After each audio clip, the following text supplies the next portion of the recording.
विमा दावा नाकारल्याने बजाज अलायन्सला ग्राहक आयोगाचा दणका। आगीत दुकान जळून खाक झाल्यानंतरही विमा दावा नाकारल्याबद्दल बजाज अलायन्स जनरल इन्शुरन्स कंपनीला यवतमाळ जिल्हा ग्राहक तक्रार निवारण आयोगाने चांगलाच दणका दिला आहे। तक्रारदाराला 5 लाख रुपये 8% व्याजासह अदा करावेत असा आदेश आयोगाने दिला आहे। दुकानातील सर्व साहित्य जळाल्याचे स्पष्ट असतानाही विमा कंपनीकडून वारंवार अतिरिक्त कागदपत्रांची मागणी करण्यात येत होती। ही कागदपत्रे सादर न केल्याचे कारण पुढे करीत कंपनीने विमा दावा नामंजूर केला होता।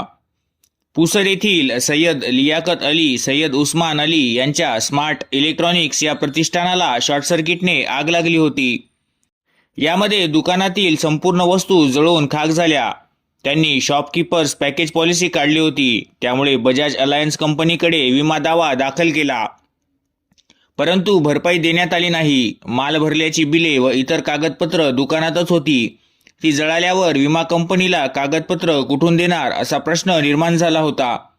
विमा कंपनी जुमानतच नसल्याने त्यांनी यवतमाळ जिल्हा ग्राहक आयोगात धाव घेतली।